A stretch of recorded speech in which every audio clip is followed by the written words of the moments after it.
Hi, folks. Thanks for joining. We will get started in just a minute.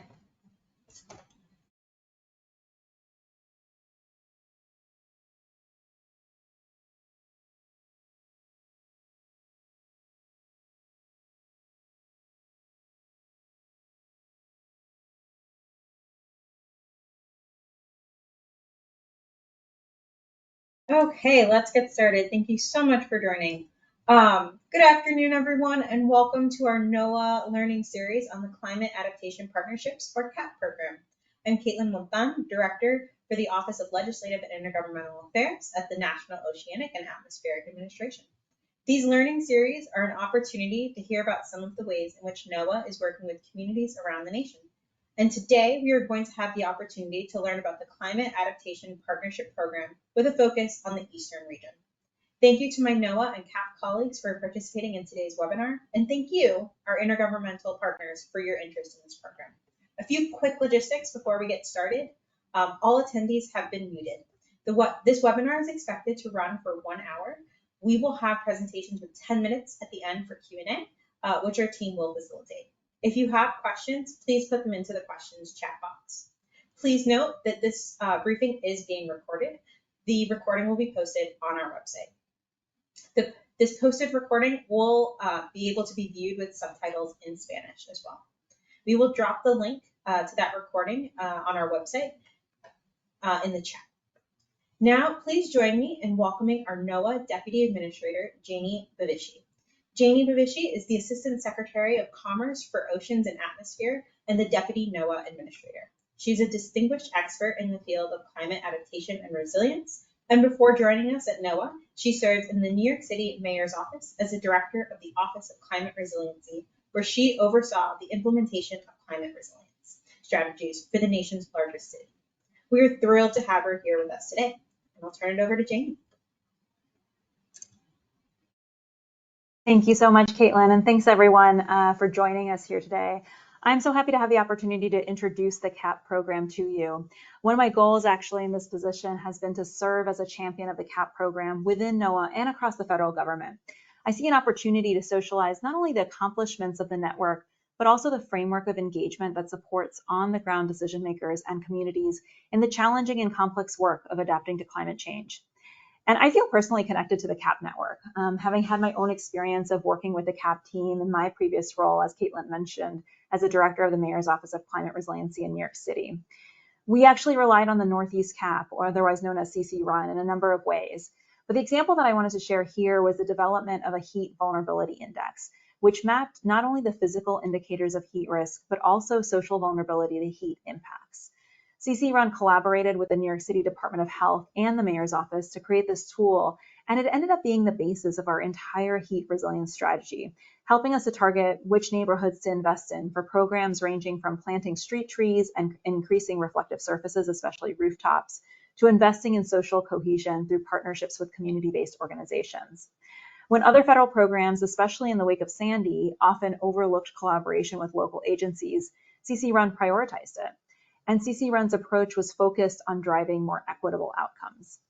It's been really exciting to see CAP's reputation as a leader in this field at multiple levels, from the local level all the way up to the White House.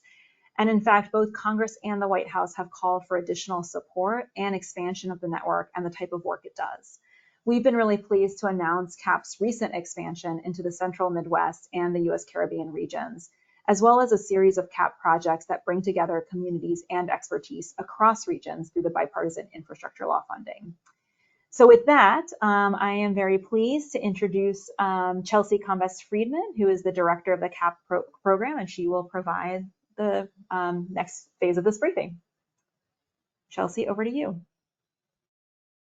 Great. Thank you so much, Janie, and thanks everyone for being with us this afternoon.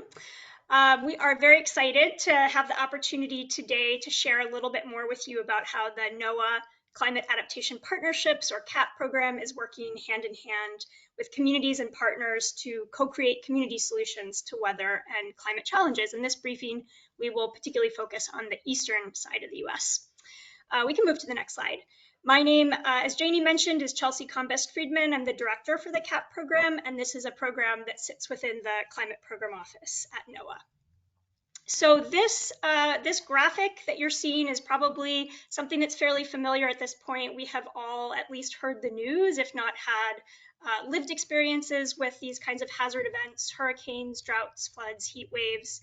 And this is often where we begin the conversation with communities on extreme weather and climate. We organize our resources and information around particular singular hazards.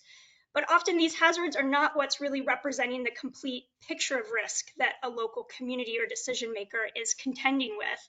And we know that the reality is that these hazards are often happening simultaneously or they're back to back, and that compounds the risk that communities are experiencing. And it also makes the policy and planning decisions that they have to make much more difficult with more complex trade-offs there to consider. Next slide, please. So you can think about, hurricanes happening with high heat and a COVID pandemic with social distancing, at the same time as the underlying vulnerabilities that folks are experiencing because of social, cultural, and economic issues that they have in their communities. So to help meet that complexity need and to help meet people where they are, CAP really starts with the social context, with people and their interests and their values, and then brings climate in. The institutional environment and the culture and the capacity of a particular place matters a lot, not just in how people view weather and climate challenges, but how they solve them. This particular map is showing areas of the US that have the lowest capacity to respond to climate change, and it was created by a CAP partner and member of our Pacific Northwest CAP team. Next slide, please. So because of that, a cornerstone of the program's approach is really building trusted and lasting partnerships across many kinds of organizations and at many scales: academia, local government, nonprofits, businesses, and geographic communities. CAP primarily funds regional teams that are made up of diverse experts and local partners across multiple sectors. And our funding is distributed through 5-year cooperative agreements that are between NOAA and a team of institutions that span multiple states or territories. The regions that the teams sit in are competed every 5 years, so it is a competitive program. But many of the teams that we have in place right now have successfully competed over the long term and been in place for over 15 years at this point. So at the end of the day, this is a program that really wants to invest in capacity in a place for the long term. And while the regional teams are meant to be responsive to the needs in their region, so they look quite different in terms of the sorts of topics they work on or the way they're structured, there are some core components or core elements of the CAP model that do remain the same across the board: lasting partnerships, collaborative research, community engagement, informed decision-making, capacity building, to name a few, and that's what you're looking at on that ring diagram on the right-hand side. And so in this model, information needs are really defined at the community level. Communities are participating in the research design and the process as equal knowledge holders. And then the benefits of that process, including the advice, the tools, and the information that might be generated, are not just received by the communities, but they're used by the communities. And this enables a more informed decisions and maybe more importantly, increases the capacity on the ground to advance place-based climate solutions. You can go to the next map slide. Thanks, Jessica. So CAP currently has active teams in 13 regions across the United States. Those are the ones shown in solid colors here. And then we've funded some activities in order to help us expand CAP work in an additional 3 regions. And I'll speak a little bit about that in a minute. So across the network, just to give you a sort of a sense of the scale and the level of partnerships, we work with a whole host of folks.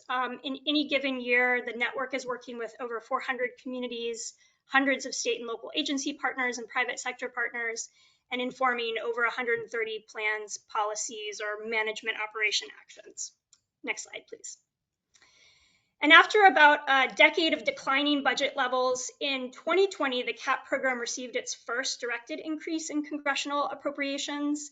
We are extremely grateful to Congress for recognizing not just the work of this network, but really the increasing demand for this kind of work across the nation, and for providing increasing appropriation levels that have allowed us to better serve states and territories across the country.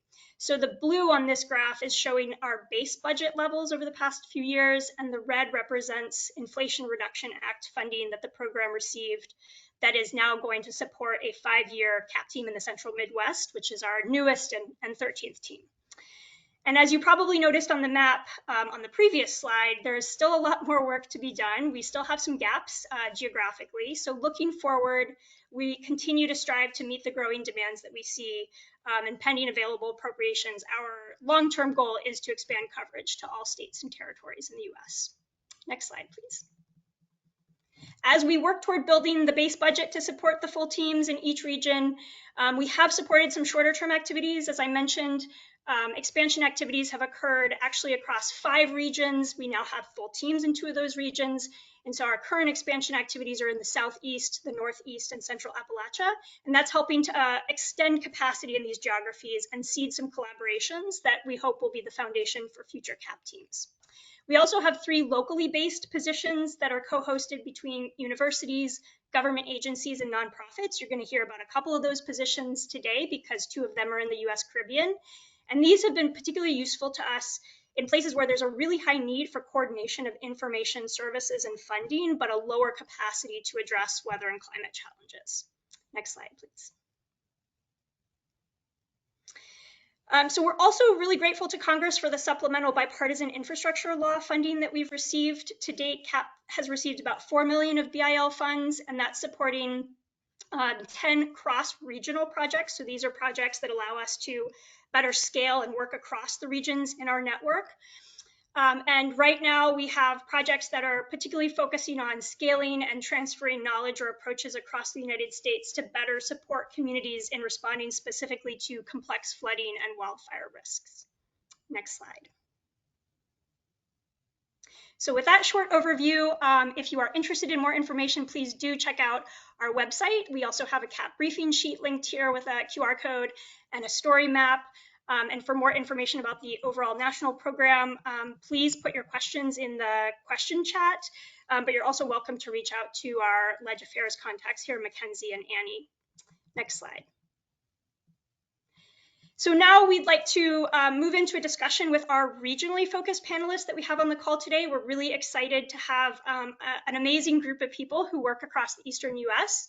Greg Winnell from the University of Virgin Islands, Miyuki Hino from the Carolinas CAP, Hillary Lohman from the US Virgin Islands Department of Planning and Natural Resources, Linnea Warren-May from RAND, Pablo Mendez Lazaro from the US Caribbean CAP team, and Franco Montalto from our Urban Northeast CAP team. So I'd like to get started by asking the panel to describe a complex climate challenge in your region. We talked a little bit about complexity earlier, and to give us an example of how you are addressing it. And if you don't mind also introducing yourself very briefly and your regional team before you answer the question, that would be fantastic. So Miyuki, I'm going to turn it over to you to start us off. Great. Thanks, Chelsea, and thanks everyone for being here today. As Chelsea said, my name is Miyuki Hino. I am an assistant professor at the University of North Carolina at Chapel Hill.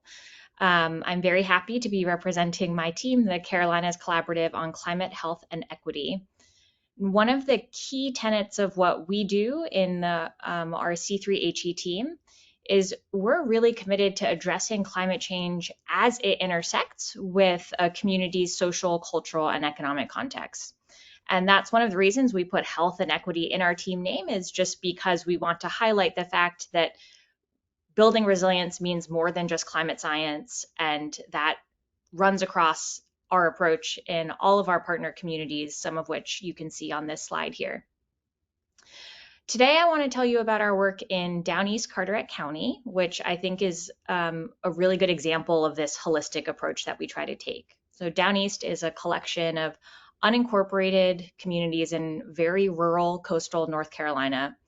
One of the unincorporated communities is called Sea Level, which tells you everything you need to know about how low-lying the region is.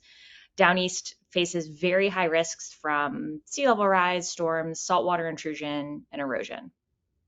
So there's clearly a climate factor here, but what makes this a complex climate challenge? So one thing that really jumped out to us immediately is that Down East has a very strong collective cultural identity. The water is and always has been a huge part of their lives. It's where many residents work in fishing and shellfish industries, where families swim, carve decoys, and hunt. And it's been that way for multiple generations. One of the residents has said to us multiple times, the salt water is in our blood. And so we know that any climate solutions that are going to work down east really have to preserve and strengthen that heritage and those livelihoods. Another aspect in which the climate challenge is complex down east is because of local government structures. So I mentioned that they're unincorporated communities, and what that means is that downeasters don't really have the level of local oversight and voice that they might have with the municipal government. And so the county government is spread thin, trying to serve a lot of different constituencies, and that makes it harder for down east to be heard and for their needs to be met. So what are we doing down east, and how are we trying to support this community and becoming more resilient? One of our team members, and I should highlight that lots of our team members are working here in different ways. And so one of our team members, Max Colley, has been developing an archive of oral histories from down east residents, working really closely with the Core Sound Waterfowl Museum and Heritage Center, which has been one of our major community partners in this region. A lot of the oral histories discuss storms and floods, both from the distant and recent past, and how the environment, people's lives have changed as a result. And we find that this approach with oral histories is really powerful because we know that us researchers, we're outsiders.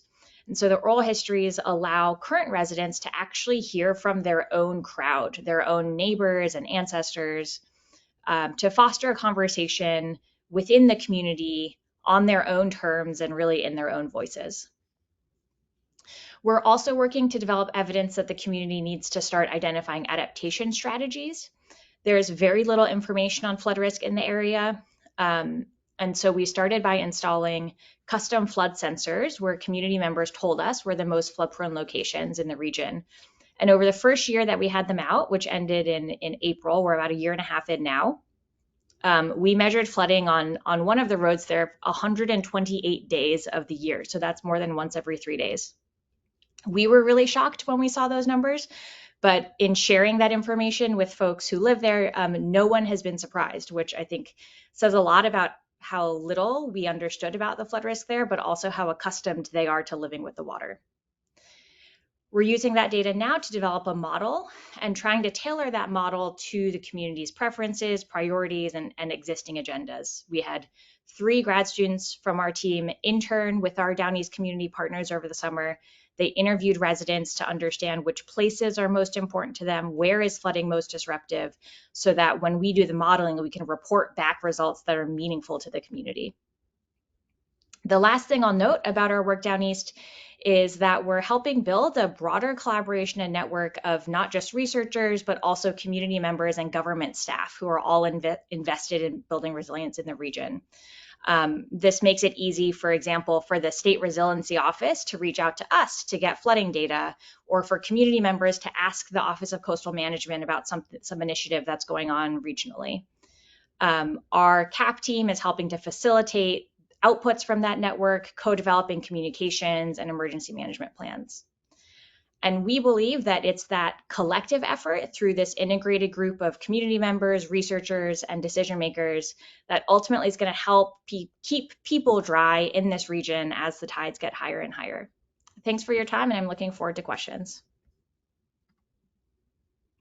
Great, thank you so much, Miyuki. And yes, please do put questions in the question chat if you have any. We'll get to those at the end.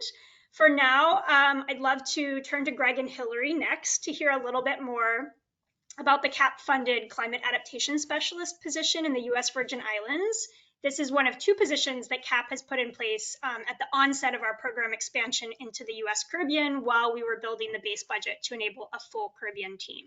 So Greg, let's start with you. Can you describe for us the complex climate challenges that the USVI is facing? And then Hillary, I'll turn to you next to speak to how the CAP position has been helping address this challenge with local partners. Greg, over to you. Yes, good afternoon, everyone. My name is Greg Gwanell. I am the director for the Caribbean Green Technology Center, a research center at the University of the Virgin Islands.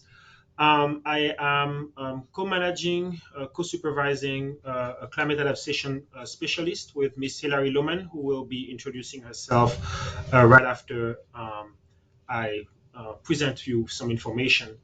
So for those who don't know, the USVI is located east of Puerto Rico. We are a set of small islands, 3 different islands in the Caribbean. And as any island in the Caribbean, we are affected by a variety of natural hazards. Hurricanes, Irma Maria, for example, hit us really hard in 2017. Most recently, Tropical Storm Ernesto. You can see the impact, some of the impact of that tropical storm on the slide here. We also are regularly impacted by drought, rainstorm, and those events tend to trigger landslides. So you can see some of the landslide impact, some of the flooding impact that occurred during the tropical storm in the slide. More recently, we have noticed that we have additional type of climate stressors, sargassum blooms that tend to impact access to beaches and also navigation, as well as some of the coastal infrastructure. And then heat wave, like anywhere else in the world, last year and this year have been some of the hardest that we've ever experienced. Um, Contrary to other places, or maybe similar to some disadvantaged isolated places, the USVI is really characterized by a lack of financial resources. Our median income is fairly low, much lower than the US average. We have limited economic diversity. We also have a high poverty rate. As since 2000, we also are experiencing a shrinking and aging population. What we have found is that the number of children has, decreased by half, while the number of people above 65 has doubled since the year 2000. So as a result, the demand for services is increasing, but the ability of the territory to provide the capacity to fill those needs is decreasing. And so this issue of capacity issue is something that is impacting us on a regular basis and prevents us from addressing a lot of the challenges that we have.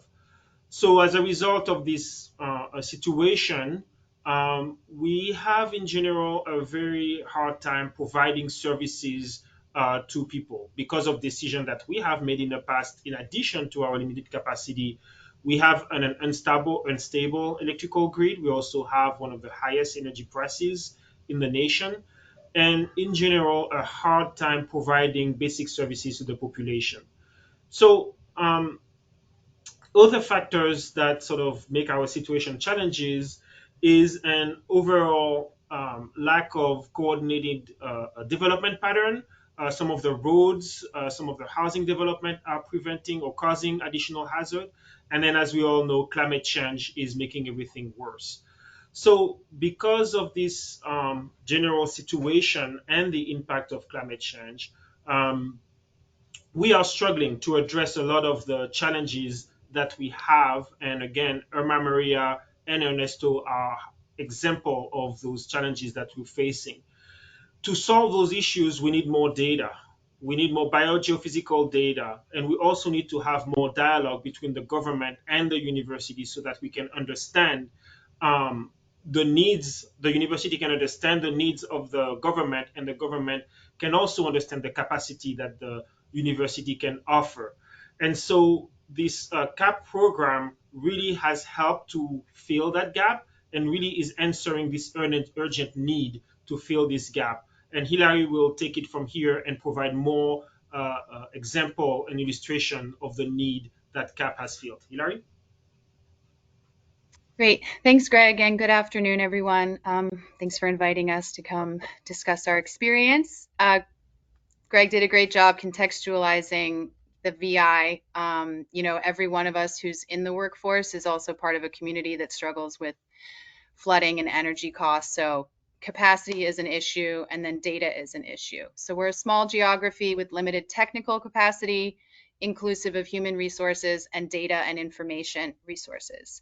The climate adaptation specialist with CAP allows us directly to maximize our existing partnerships. That would be myself, Hilary Lohman. I'm the climate adaptation specialist, the coastal resilience coordinator with the Department of Planning and Natural Resources. I'm the supervisor for CAP's climate adaptation specialist.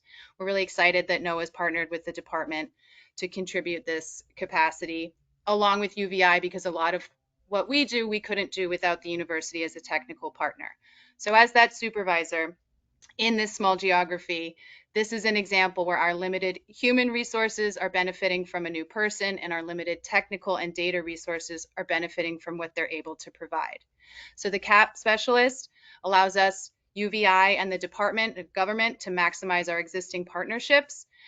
For example, it enables us to extend beyond what our institutions have as traditional or existing scope of collaboration and partnerships, and really bring in and really bring up, really elevate some of our local partners and their needs in terms of serving the community in a time of climate challenges, as well as existing social challenges. The CAP position between the university and the department allows us to collaborate on resources to improve data interpretation, which is huge, for a better understanding of really complicated climate and social stressors across the territory.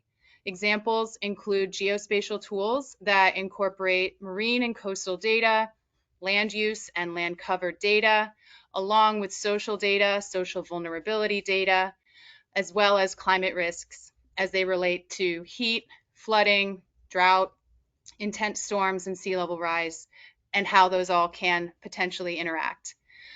Along with the geospatial tools to assist our government and community partners in visualizing climate risks and stressors, the climate adaptation specialist in the VI is also developing climate resilience templates and blueprints for incorporating USVI climate risk, adaptation, and resilience into federal partnerships and funding mechanisms and opportunities.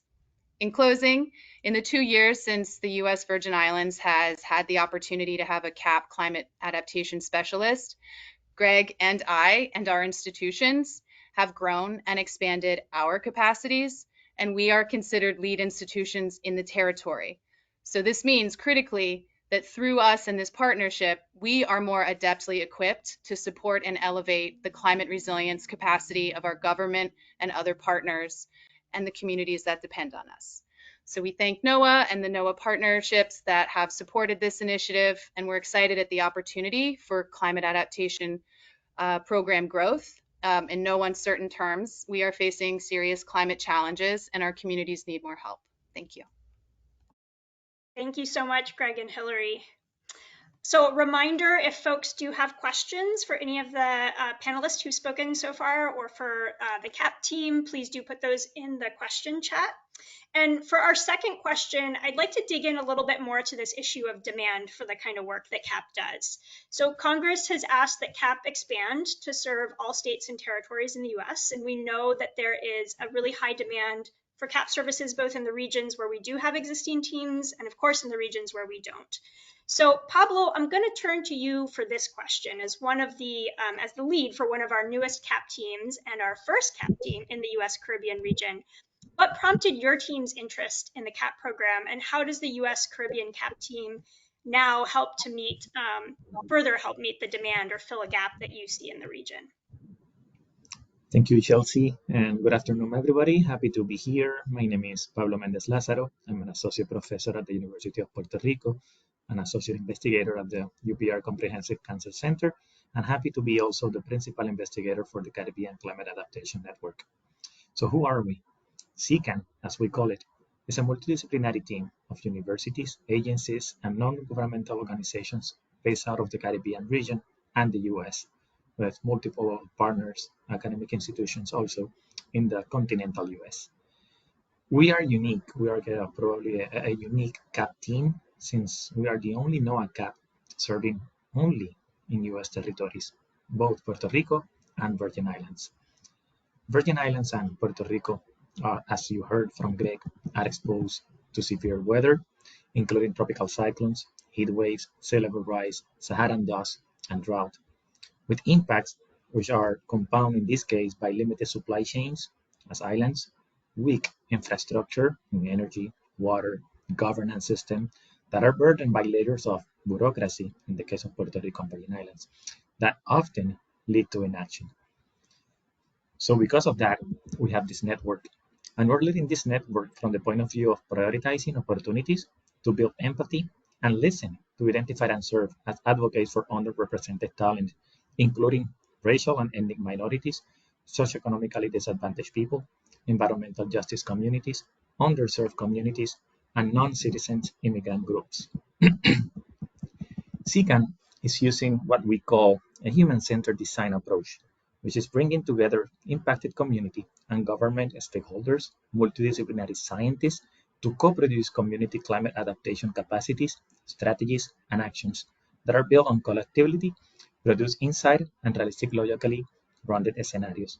So basically, it's working with the most affected people by the problem to be solved by the very first beginning.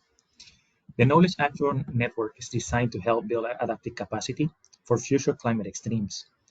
And today, I want to tell you about one of the work that we're doing on extreme heat adaptation in learning environments of Puerto Rico following a human-centered design.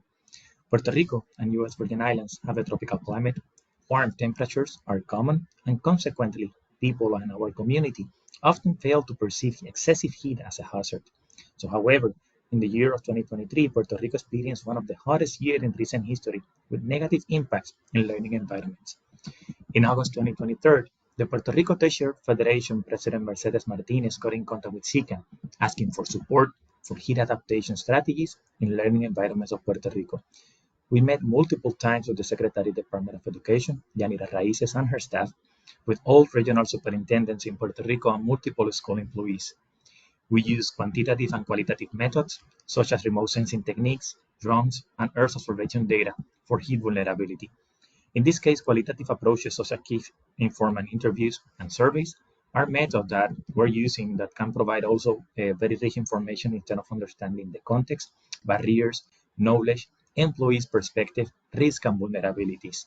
With this information, we designed 14 capacity building activities on extreme heat impacts and adaptation. We exchange ideas and knowledge with hundreds of practitioners, stakeholders, first responders, and thousands of school employees, nurses, teachers, social workers, school directors, and administrators, with local experts, SICAN scientists from Puerto Rico and the continental US. These activities were aiming to address heat stress in the Caribbean and to provide guidance for heat-related policies, equitable adaptation strategies, and actions. A total of 45 very specific recommendations were born because all of these efforts on heat adaptations. These strategies were co-designed with emphasis on infrastructure, energy, building design, education, risk communication, exposure, and sensitivity. On July 2024, the Puerto Rico Department of Education made an official announcement about the strategies for heat adaptation in learning environments of Puerto Rico. This is a successful ongoing collaboration that we're expanding with the Puerto Rico Department of Health and the Emergency Management Agency. The last thing that I would like to highlight is about the work that we have also with the NOAA Climate Adaptation Specialist in Puerto Rico that is currently doing in Puerto Rico, and in this case is Wanda Crespo. The Climate Adaptation Program Specialist began in December 2021 to help bridge the gap between climate change and decision-making processes that are important for Puerto Rico recovery from Hurricane Irma and Maria. The program specialist has ongoing capacity building engagement with FEMA's recovery office in Puerto Rico, and she's also serving as a subject matter expert and training FEMA staff on climate change issues as well as mitigation strategies.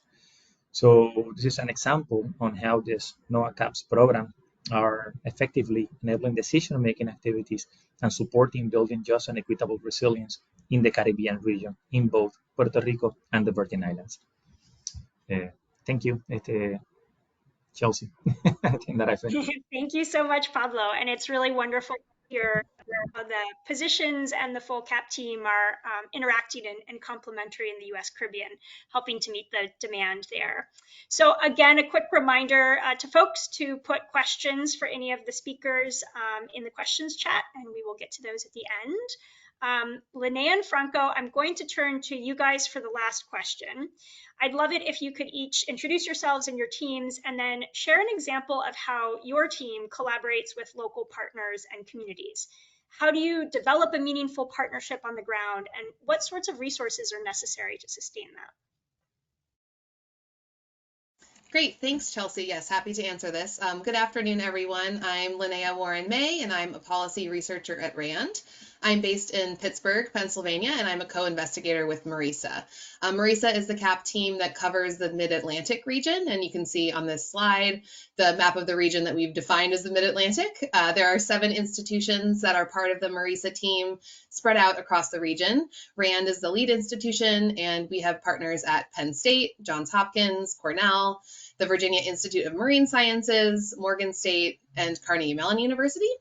We were established in 2016 through a 5-year grant, and we're now on year 4 of our second 5-year grant.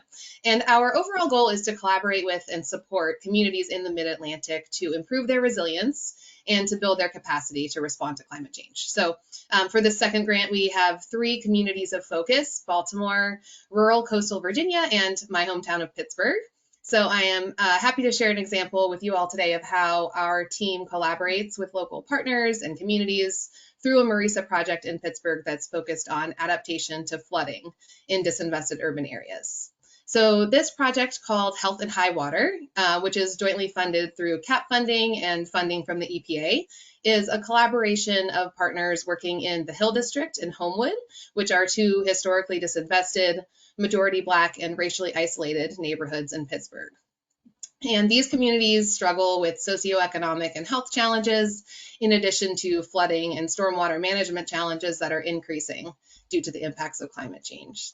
And specifically, this project focuses on understanding the experiences and perceptions of flood risk and physical and mental health status through a household survey, and involves indoor air quality and dust sampling in residential basements. And the research aims to gather insights on how lived experiences of these residents affect their perceptions and responses to flood risk. And it explores connections between residential flooding, indoor air quality, and respiratory health like asthma, and mental health. And the understanding is that this information is really important to inform and improve climate adaptation strategies, particularly related to responding to the impact of increased rainfall on home environments. So CAP funding has enabled Health and High Water to engage in really deep, equity-informed community partnership and collaborative research approaches. Our community partners include Homewood Children's Village and the Black Environmental Collective. And these partners have had a really integral role in developing the study, designing the survey, interpreting the data that we're getting back from the survey and environmental data collection and dissemination. Funding for this project has enabled Homewood Children's Village to hire a data to action coordinator, which is a role that's specifically designed to enhance their capacity to collaborate with researchers. Trained community residents are employed as data collectors for our project, administering the in-person surveys, collecting the environmental data, including gathering air quality measurements and collecting dust samples from basements. And Homewood Children's Village's Leadership Institute is an evidence-based policy advocacy training program, and it will arm neighborhood leaders with data to work with local governments on connections between climate change and health, and will particularly inform conversations about improving healthy housing in these neighborhoods. So what has really allowed us to build and sustain this collaborative approach? The relationships between researchers and these community-based organizations are longstanding, but CAP funding for this project has allowed our CBO partners to engage with climate researchers and on climate topics for the first time. Members of our team have also had a consistent presence in these neighborhoods, as this study builds on a data collection infrastructure developed through another research project that looked at the built environment and health. So we've built a decade of trusted relationships between researchers and neighbors and community leaders, which has been invaluable for community outreach and participation in the project. I also wanted to share a little bit about how local communities have benefited and will benefit from collaborating with our team. So in the near term, and already, we've seen some capacity building benefits with community data collectors building knowledge and skills in interviewing, in gathering scientific samples, measuring indoor air contaminants, and more. Josh, our data to action coordinator, was hired by our community partner organization through CAP funding, and has had, he's got a community organizing background, but is becoming much much better versed in using data to inform community members and to inform decision makers.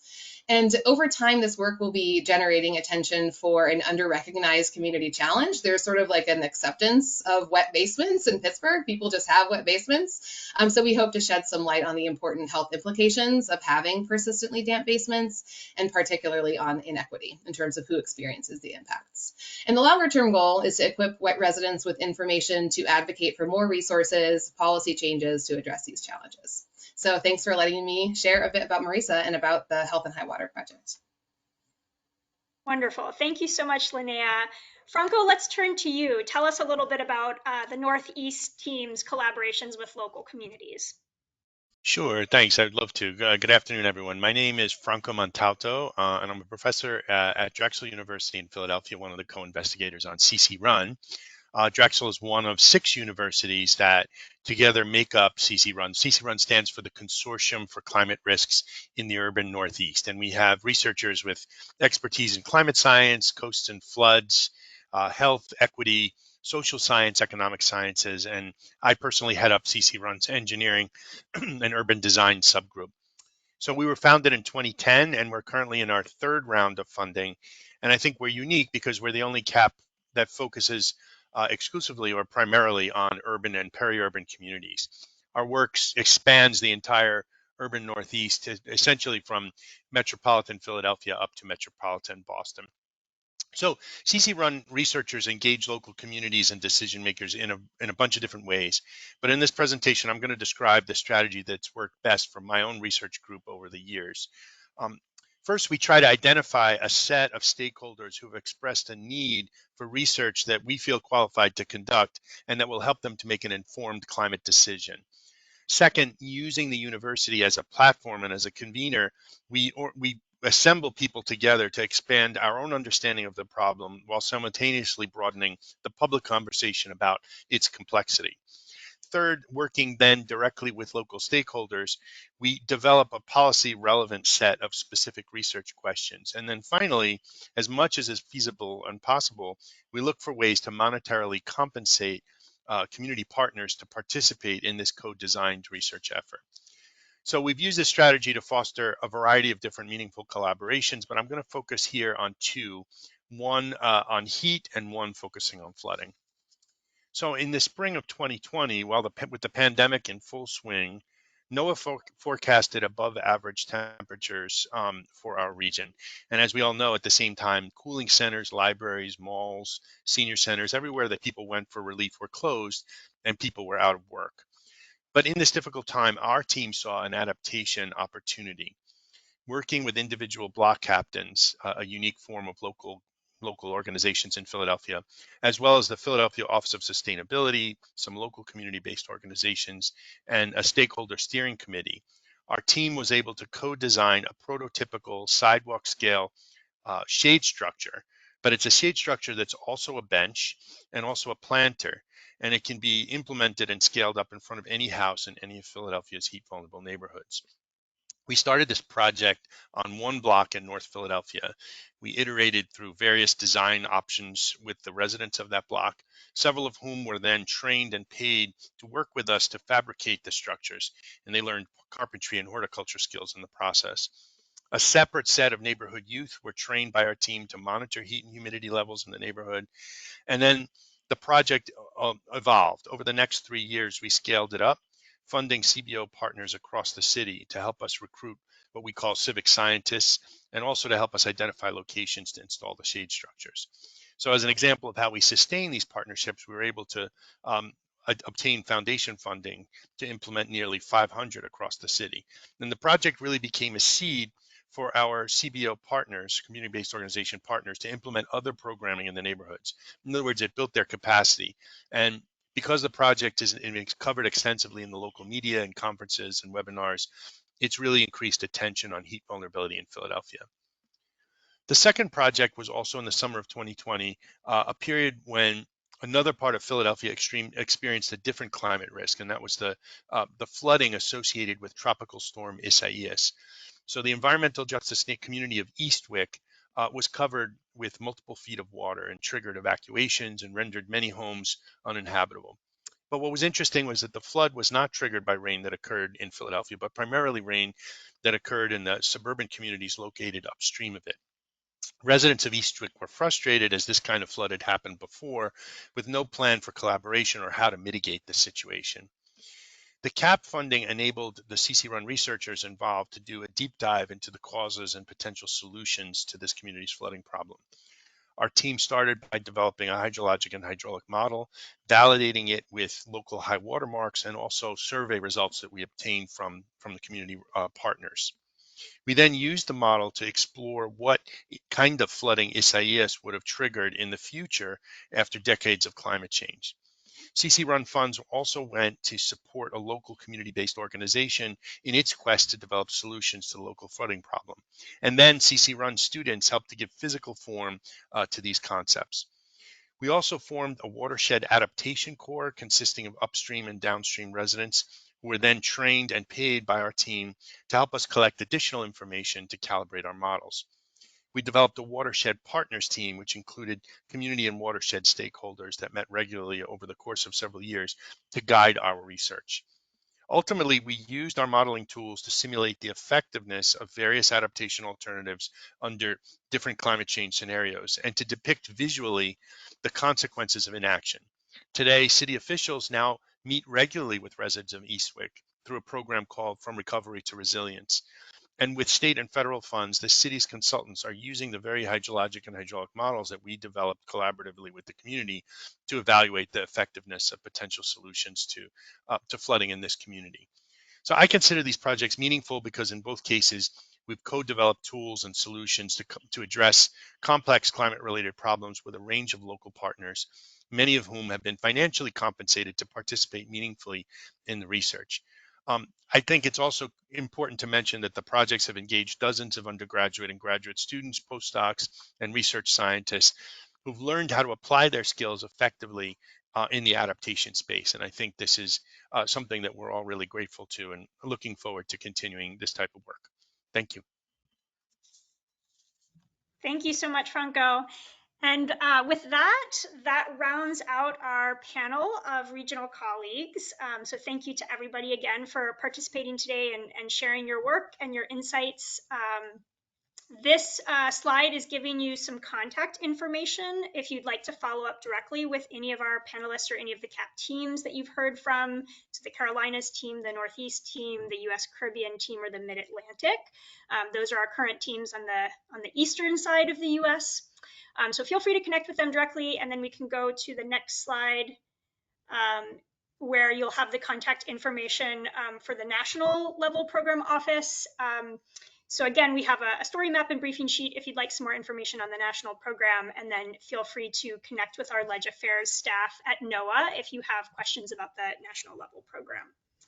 So with that, I'm going to pass things over to Caitlin to moderate a question and answer period. If you haven't had a chance yet, please do feel free to put some questions in the question chat or the regular chat, and we will answer those for you. Thanks, Caitlin.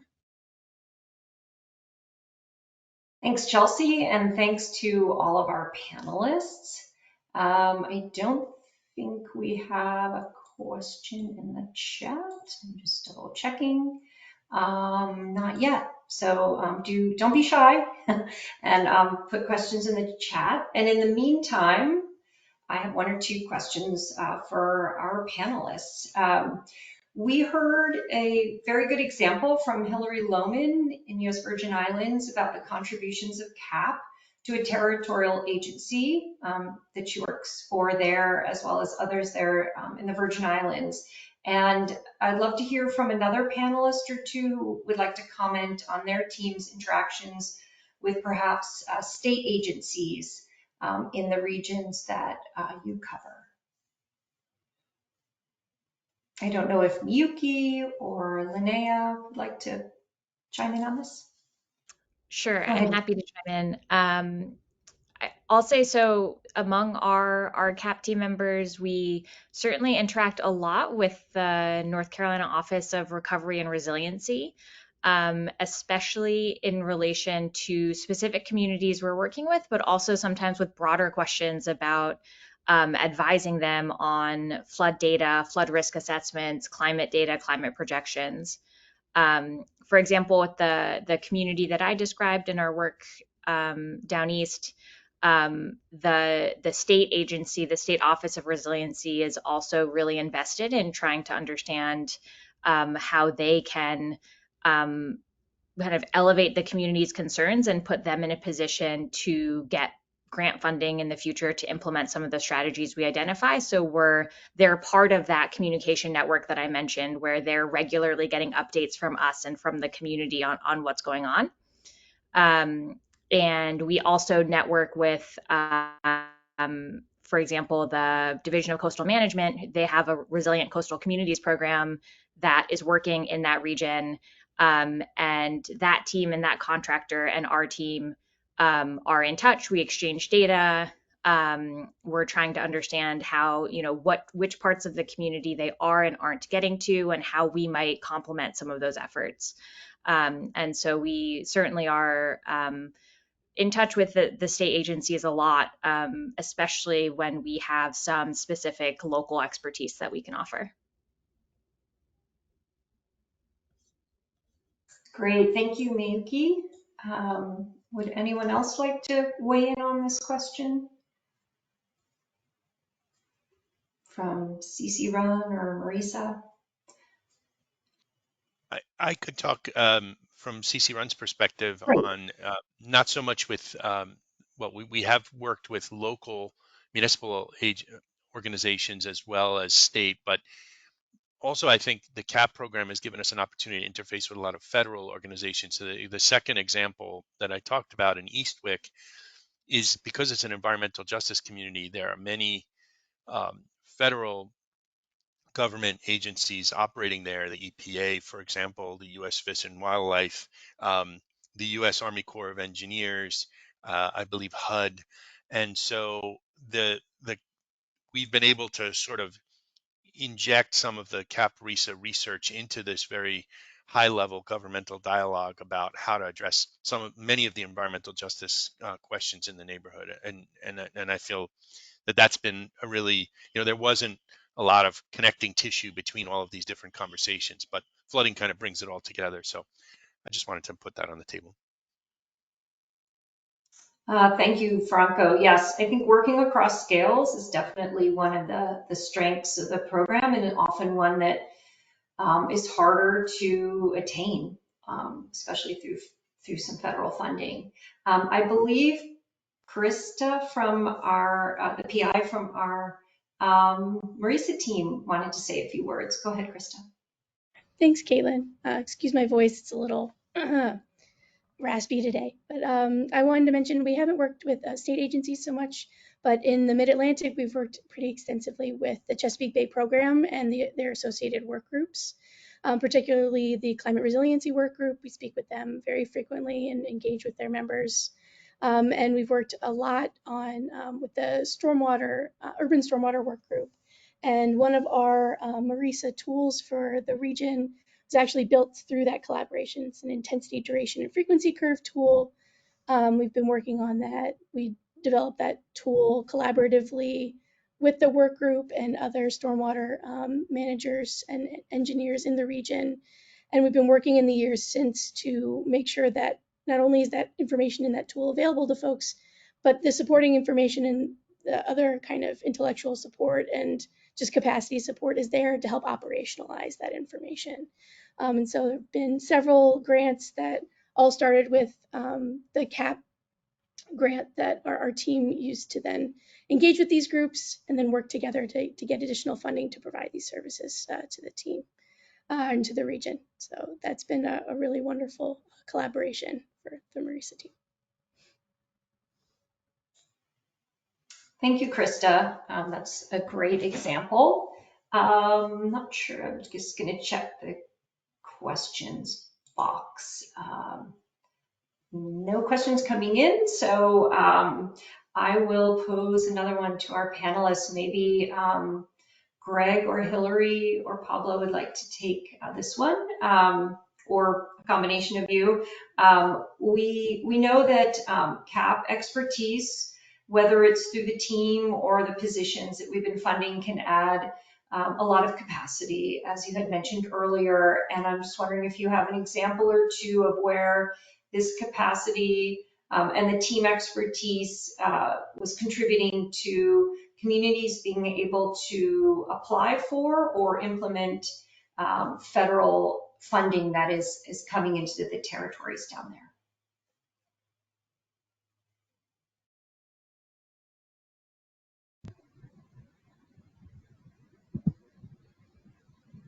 This is, oh, Pablo? I'll go second. I will go after you. Go ahead. So thanks. I'll be brief. We are kind of shaped and sized differently here in terms of the local government being the same as the state government. And so I will say that, so to try and answer your question for the USVI and what we've done so far is some of those, the geospatial tools and the blueprints and the templates for how to build climate risk into the content that becomes grant applications or cooperative agreement proposals and things like that. That is a resource that we are, our target audience are various agencies: Emergency Management Authority, Department of Public Works, Department of Agriculture, Housing and Finance Authority.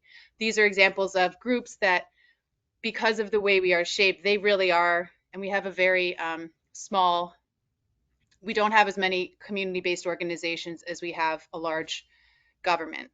And so by equipping the government to build climate resilience into the way that they operate, which includes serving the communities of the Virgin Islands across services like emergency management, housing, agriculture, power, water and power, we're excited because we have access, those are our partners. We're excited to be using the CAP opportunity to become embedded with us and contribute the type of content that we know, or we are, I should say, we don't know, but our entire goal is focused on serving communities and basically elevating the climate literacy of the different agencies that serve those various communities. Again, it could be a geographic community or a type of community like agriculture or fishing.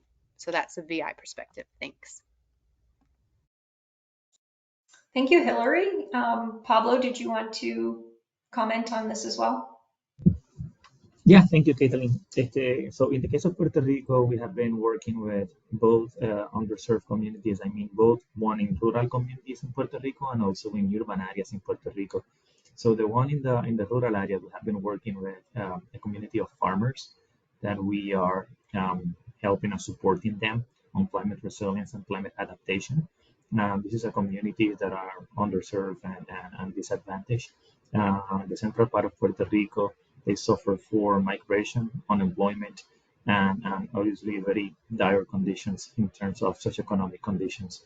So we're supporting these communities to help them in designing agritourism activities, bringing new incomes by also and also helping them to use better techniques to be better prepared for climate extremes. We have 14 different farmers in this area that we're working together. And we're also helping with developing academic tourism, meaning that these communities are becoming like a hub to receive and host international students from different academic institutions, aiming to support and help disadvantaged communities in other places and interplace. So we're also building that kind of activity, which represent a new income for the farmers in the region, new exposure also that is helping them to test their activities and their ideas on what they would like to achieve in terms of agritourism, while they're being they need to host the students, the professors, the researchers, and all these students and professors that are coming also as part of the academic exchange programs. So they are not only working on academic issues and strategies, but also hands-on in the field with the farmers, working in the land, which is something that is very needed as well when we're talking about rural communities and farmers. Other examples that we have are where WPI is supporting urban communities in Puerto Rico, and I'm at WPI have a lot of initiative also working with disadvantaged and underserved communities in Puerto Rico, supporting and activities, but mainly in urban sites of the island.